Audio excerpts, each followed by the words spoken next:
In this lecture, we will continue our discussion on finite wing aerodynamics and discuss further on Prandtl's theory. Additionally, we will start discussing about delta wing aerodynamics. We will do a bit of recapitulation of Prandtl's lifting line theory. So, we just relook at the statement, the fundamental statement of the theory. It is basically saying that the geometric angle of attack at a particular span-wise location given by y naught is the sum of the effective angle of attack and the induced angle of attack at that location. And then further, the effective angle of attack is expressed in terms of the two terms. One is related to the circulation, the other is related to the zero lift angle of attack, while the induced angle of attack, which was derived based on the distributed wake vortex sheet, that is shown in the form of an integral.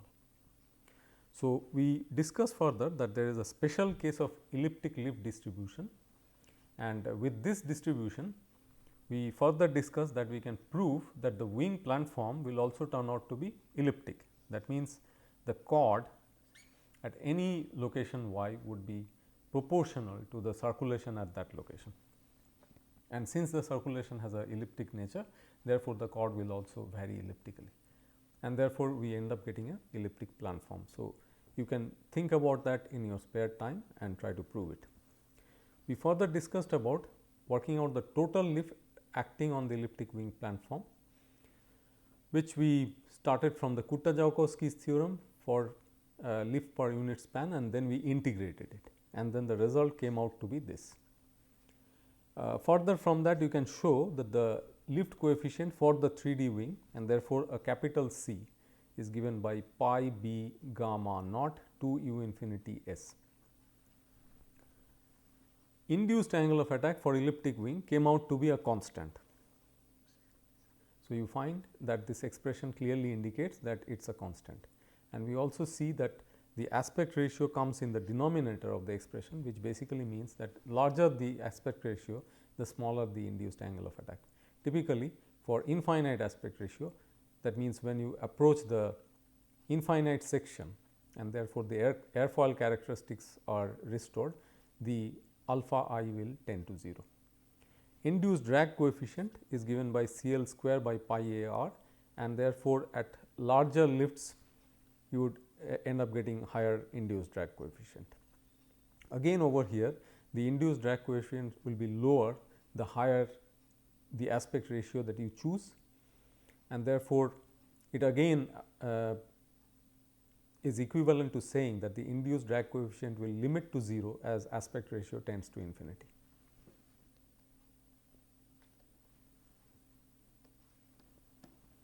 Let us move on. We started discussing about the general lift distribution in the previous lecture. So, this is relevant for modeling a general circulation distribution, and that is for arbitrary wing platforms.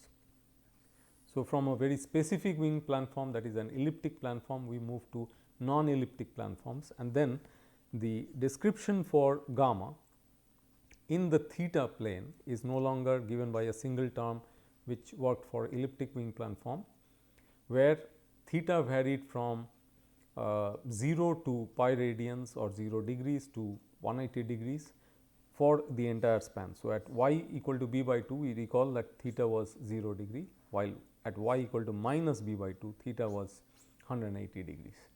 So, keeping those concepts in mind, whereby we could transform the problem from the y to the theta plane. In a general wing platform, we take a collection of terms, assign a series to represent the circulation, and that is also applicable for arbitrary wing platforms. Finally, the solution, without going into the details, comes out in this form, again the same statement, but now in terms of theta, and that is at a specific location theta naught, which corresponds to y naught in the y plane. So, this is Prandtl's lifting line theory for a general lift distribution. And here you see there could be a large number of coefficients a n which would have to be summed up.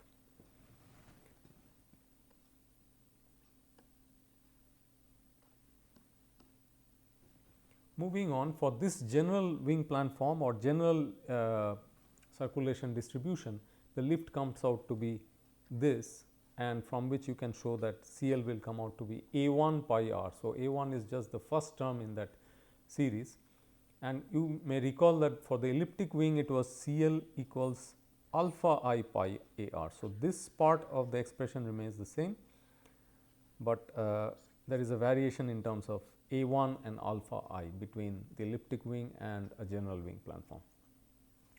The induced drag coefficient in terms of we include over here, which is called as the induced drag factor, is expressed like this in order to show the difference between an elliptic wing and a non-elliptic wing. So, the delta is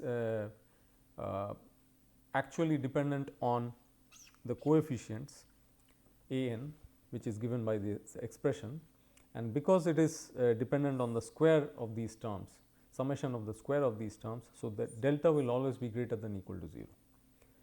We may recall that for the elliptic wing we only had an expression CL square by pi a r, but here the induced drag coefficient is augmented by a factor delta. We can define a so called span efficiency factor E, which is dependent on delta. So, if you look at the connection between E and delta, you can work out that the elliptic wing has a delta equal to 0, and therefore, you get back the CL square by pi a r for C d I, and equivalently E is equal to 1 in that case. So, instead of an expression in terms of delta, you can also use this expression for induced drag in terms of E. So, these are the differences in terms of induced drag coefficient which comes up when we have a general planform. Now, why do we move to a general planform? The issue is that elliptic planforms are very expensive to fabricate, though they would produce the most favorable finite wing aerodynamics. That means, you would be able to minimize the induced drag, which is the aim. And when it comes to ease of fabrication, rectangular wings are much better, but they do not give us optimum finite wing aerodynamics. So, the induced drag is much higher than an elliptic wing. So, the compromise that is often made is between these two options, where we go for a tapered wing with a taper ratio C tip to C root, so that the lift distribution more closely approximates that of an elliptic wing and therefore, reduces the induced drag. So, that is the motivation behind using a tapered wing, so that we can get closer to the elliptic distribution.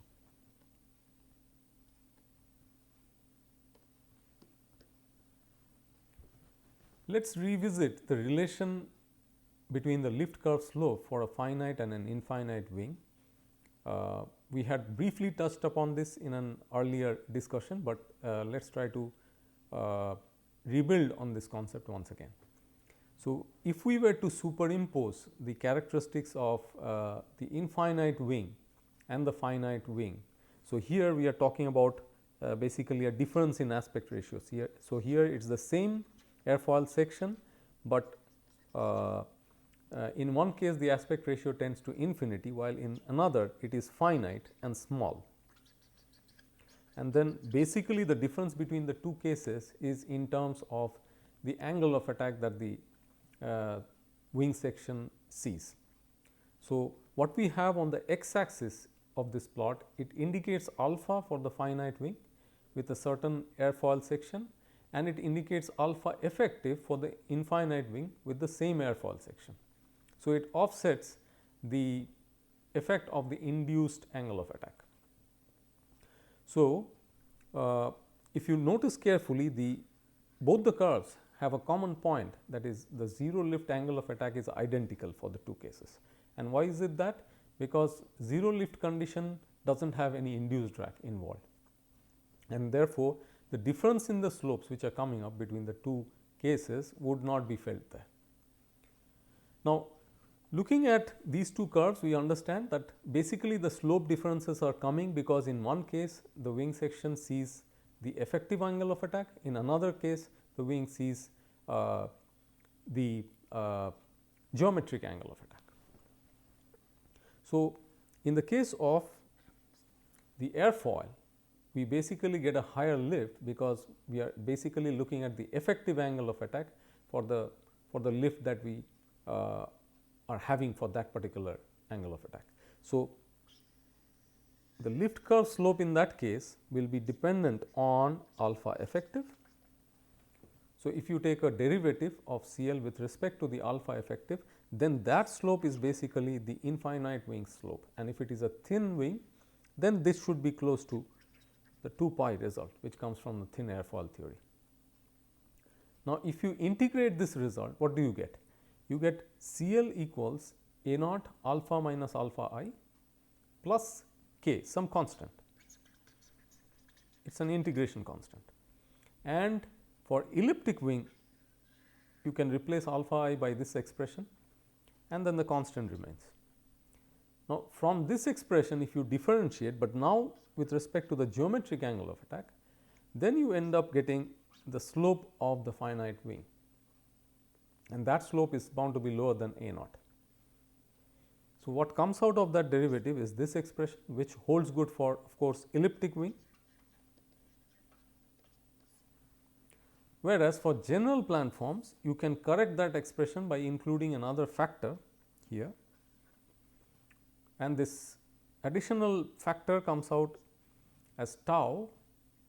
So, instead of 1 you have 1 plus tau, and that tau basically varies between 0.05 to 0.25, and it is dependent on those A n coefficients. So, let us try to look at a small problem where we can actually put these things together just to have a little better idea. So, we just saw delta, which is the induced drag factor. So, let us take a particular distribution of delta, which is what is usually found. Well, there is a little gap here, it does not reach that axis. So, let us redraw this part slightly. So, it behaves more like this. So, what do we have on the two sides? On the two axes, one, the x axis has the taper ratio, the y axis has the delta value, which is the induced drag factor. So, for each airfoil section and for different values of aspect ratio, you will be able to get curves of this kind. All right. So, let us define a problem where we are looking at a wing with aspect ratio 6 and it has a taper ratio 0.8. That means the tip is 80% of the chord in terms of the root chord, and let us say it has a thin symmetric airfoil section, and additionally it does not have any geometric or aerodynamic twist in the wing. So, the question is, how can we calculate the lift coefficient, the induced drag coefficient for the wing at alpha equal to 5 degrees, and we can assume that the delta, which is the induced drag factor, is the same as tau, and both of them are equal to 0.05. So, let us try to work out this problem. We first write down the expression for A, which we just derived, and it is understood that this is a tapered wing, it is not an elliptic wing, and therefore, we will have the tau factor to be included. So, we include it here. So, the A is given in terms of A naught using this expression, and what do? We just plug in the values. Since it is a thin symmetric airfoil section, first of all the lift curve slope we can use as 2 pi, per radian, and we go ahead with the calculations by plugging those numbers 2 pi here.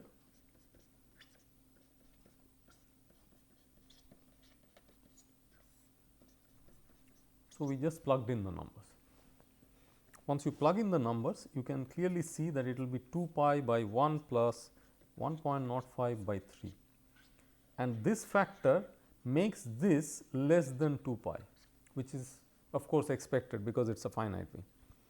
And what it comes out to be is 4.654 per radian or 0.081 per degree change in angle of attack.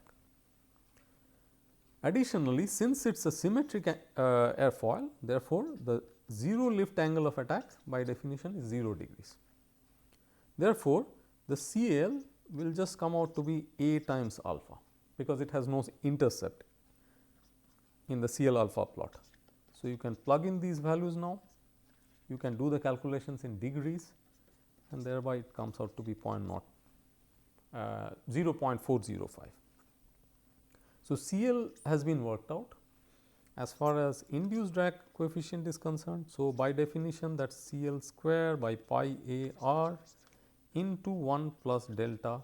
So, we have been given this condition that both delta and tau can be taken as 0.05. So, let us plug in the values 0.405 square, that means we have to first work out CL, only then we can go to drag, because it is a lift induced drag, pi into 6, and then you have 1 plus 0.5, which finally gives you a value of 0.009. So, that is the induced drag for these conditions. As the lift increases, as you can understand, if it was at a higher angle of attack, this lift term would have gone up, and therefore, the induced drag. So, for a given angle of attack, if you were to calculate the complete drag force for the wing, then you know that it will be dependent on the small c d plus the c d I that we just calculated. So, we do not know what is the value of the small c d, that means the drag due to the airfoil section, and that of course is viscous drag. So, that is also a function of Reynolds number. So, if that is made available, then we can calculate the complete drag of the finite wing. So, this is how we would like to do calculations in the finite wing world.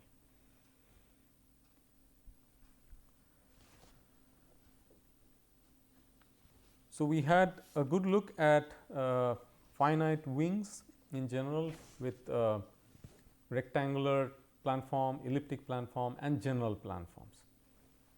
We now move on to the next topic.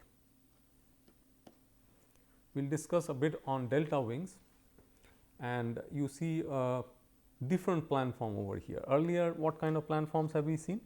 We have seen a rectangular planform,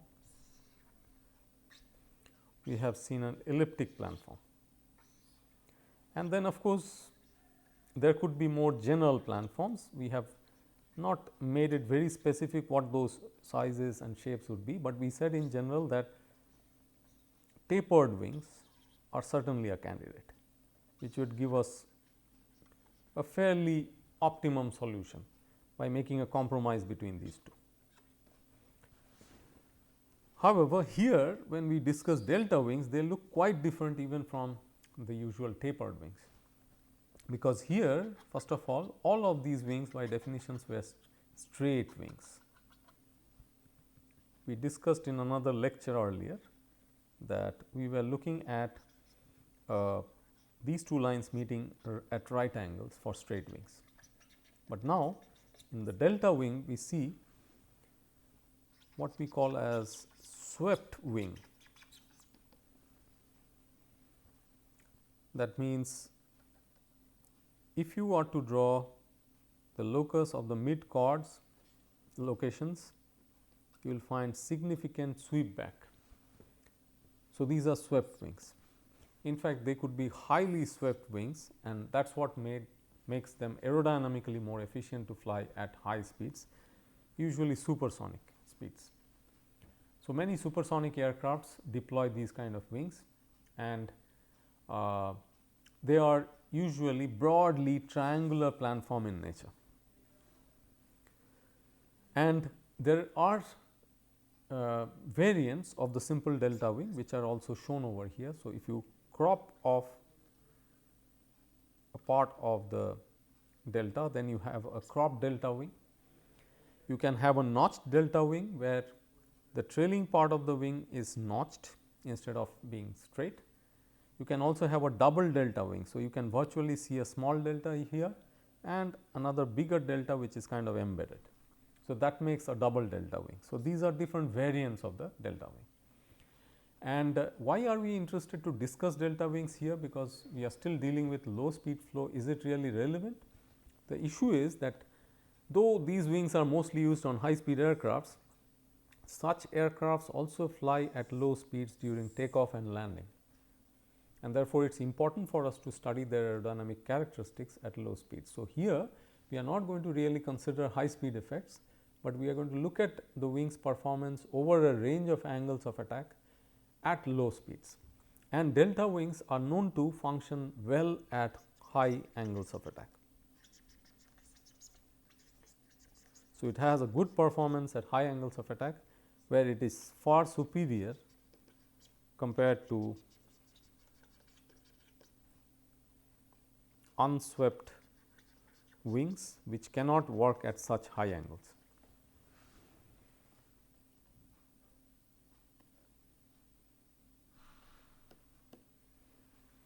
Let us move on and let us look at more on the flow features over a delta wing. So, for that we have a diagram here on the right, which is basically showing us some features of the subsonic flow pattern over the top of a delta wing at an angle of attack.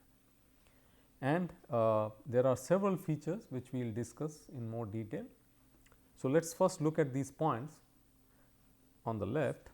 The dominant aspect of the flow past a delta wing are the two vortex patterns that occur in the vicinity of the highly swept leading edges. So, these are called as the leading edges of the delta wing,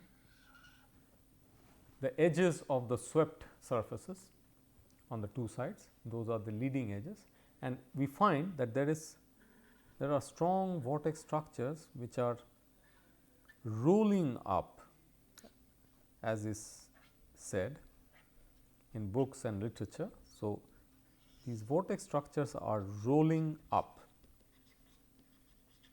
from the leading edges, and we have a pair of them symmetrically on the two sides. How are these vortex patterns created anyway? So, the basic idea is that there is an angle of attack, which you can see over here, which makes the flow asymmetrical between the lower and upper surfaces of the delta wing, which happens even in the case of two dimensional airfoil sections. So, the pressure on the bottom surface of the wing at an angle of attack is higher than the pressure on the top surface, which is evident. Thus, the flow on the bottom surface in the vicinity of the leading edge tries to curl around. This is a typical feature of a finite wing, which never happens in an airfoil, and it curls around the leading edge from the bottom to the top. So, this is the curling. So, you clearly see a curl up of the flow. If the leading edge is sharp, the flow will separate along its entire length. Why? Because if you look at inviscid flow theory, at low speed subsonic flows occurring across a sharp convex corner, what happens is that the flow velocity becomes infinitely large, but that is inviscid flow theory, and reality is different from that. So, in reality, viscous effects take over and the flow separates at that corner.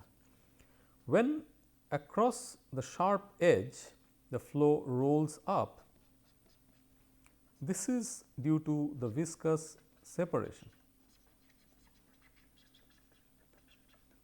and as it rolls up, there is a strong vortex structure which is trapped inside, which is also responsible for creating a very low pressure at the core of that vortex, and which is actually felt by the upper surface of the wing.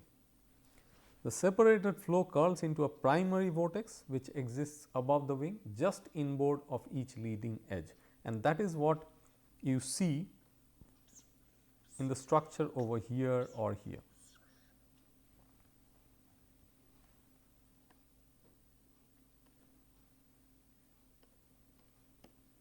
Let us elaborate further by looking at the details of the flow features here. Let us try to see more. We are now trying to focus deeply into these flow features, and therefore, we have made a separate picture over here to show the features. Notice carefully that there is a primary vortex structure and a secondary one. The primary vortex structure has two features. There is something called as a primary separation line, which we are calling as S1, a primary attachment or reattachment line A1. Similarly, the secondary separation line S2 and a secondary attachment line A2. So, the suffix 1 stands for the primary, the suffix 2 stands for the secondary. We need to keep that in mind. Now, the stream surface which has separated at the leading edge, the primary separation line S1, as we already mentioned, curves above the wing and then reattaches along the primary attachment line A1. So, this is the connection between S1 and A1. The primary vortex is contained within this curved region, which forms a loop like structure. So, this is basically the primary vortex. You can clearly make out that this exists between S1 and A1. You can see a smaller structure which is trapped below the primary vortex, but above the upper surface of the wing. That is what is called as a secondary vortex, and it is formed underneath the primary vortex with its own separation line given by S2 and own reattachment line A2. So, the surface streamlines flow away from the attachment lines A1 and A2 on both sides of these lines, whereas the surface streamlines tend to flow towards the separation lines S1 and S2 and then simply lift off the surface along these lines. Inboard of the leading edge vortices, that is closer to the midspan region of the wing, the surface streamlines are attached and they flow downstream and creates a sort of an undisturbed flow along a series of straight line rays emanating from the vertex of the triangular shape.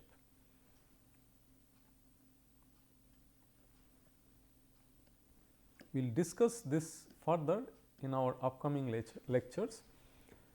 In this lecture, we discussed further about finite wing aerodynamics. So, we relooked at Prandtl's lifting line theory and we looked at the general lift distribution and also worked out a small problem using the concepts. Subsequently, we initiated the discussion about aerodynamics of delta wings. Thank you.